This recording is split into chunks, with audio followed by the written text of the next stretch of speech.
ಕರ್ನಾಟಕ ದಕ್ಷಿಣ ಭಾಗದಾಗ ಶಿಕ್ಷಣ ಸಾಮಾಜಿಕ ವ್ಯವಸ್ಥೆ ಎಷ್ಟು ಚಲೋ ಐತೆ ಅನ್ನಕ ಈ ವಿಡಿಯೋ ನೋಡ್ರಿ. ನಮ್ಮ ಭೂಮಿ ಅಂತೂ ನಾವು ಬಿಟ್ಕೊಡಲ್ಲ. ಯಾವುದೇ ಕಾರಣಕ್ಕೂ ಅವ್ನು ಬಂದು ನಮ್ಗೆ ಏನೇ ಮಾಡಿದ್ರೆ ನಾವು ಭೂಮಿ ಬಿಟ್ಕೊಡಲ್ಲ. ಇದ್ದೇ ಹೇಳೋದು. ಅವ್ನು ಇವತ್ತು ಭೂಮಿ ಇಸ್ಕೊಬಿಟ್ಟು ನಮ್ಗೆ ದುಡ್ಡು ಕೊಟ್ಬಿಡ್ತಾನೆ. ಇವತ್ತು ಇರ್ತದೆ ದುಡ್ಡು, ನಾಳೆ ಕೊಯ್ತದೆ. ಒಂದೊಂದೇ ನೋಟೆ ಹಾಕೊಂಡು ಒಂದೊಂದು ದಿವಸ ಖಾಲಿ ಆಗೈತೆ ಅಂದ್ರೆ ನಾಳಿಕೆ ಏನ್ ಮಾಡ್ತೀರಾ ನೀವು? ಏನ್ ಮಾಡ್ತೀರಾ ನಾಳಿಕೆ? ಅದಕ್ಕೆ ನಾವು ಕೊಡೋದಿಲ್ಲ.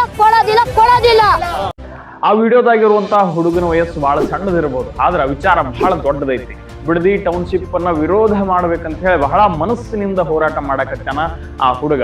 ಎಷ್ಟು ಸಣ್ಣ ವಯಸ್ಸು, ಎಷ್ಟು ದೊಡ್ಡ ಆಲೋಚನೆ ಅದಾವು ಅಂತ ಕೇಳಿದ್ರ ನಮ್ಮ ಭಾಗದೊಳಗು ಉತ್ತರ ಕರ್ನಾಟಕದೊಳಗ ಹುಡುಗರು ಏನ್ ಮಾಡಕತ್ಯಾರ ಅಂತ ಒಂದು ಸಾರಿ ವಿಚಾರವನ್ನು ಮಾಡ್ಬೇಕಾಗೈತಿ.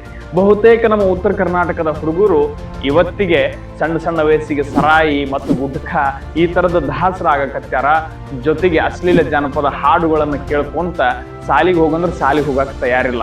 ಅಷ್ಟರ ಮಟ್ಟಿಗೆ ಬಹಳಷ್ಟು ಜನ ನಮ್ಮ ಉತ್ತರ ಕರ್ನಾಟಕದ ಹುಡುಗರು ಇವತ್ತಿಗೆ ದಾರಿಯನ್ನ ತಪ್ಪಾಕತ್ತಾರ. ನಮ್ಮ ಭಾಗದೊಳಗೂ ಕಳಸಾ ಬಂಡೂರಿ ಮಹದಾಯಿ ಅಂತ ಹೋರಾಟ ಬಾಳ ನಡೆದವು. ಆದ್ರ ಸಣ್ಣ ಹುಡುಗರು ಬಿಡ್ರಿ, ಯುವಕರಿಗೆ ಗೊತ್ತಿಲ್ಲ ಮಹದಾಯಿ ಅಂದ್ರೇನು, ಕಳಸಾ ಬಂಡೂರಿ ಅಂದ್ರೇನು. ಅದಕ್ಕಂತೇಳಿ ಕೆಲವು ಜನ ಅದಾರ, ಅವರ ಮಾಡ್ಕೊಂಡ್ರೆ ಹೋರಾಟ ಮಾಡ್ಕೊಂತಾರ ಅಂತ ಹೇಳಿ ಸುಮ್ಮನದಾರ. ಆದ್ರೆ ನಮ್ಮ ಭಾಗದೊಳಗೆ ನಾವು ಏನು ಮಾಡಕತ್ತೀವಿ ಅಂತ ಒಂದ್ಸಾರಿ ವಿಚಾರ ಮಾಡ್ಬೇಕಾಗೈತಿ.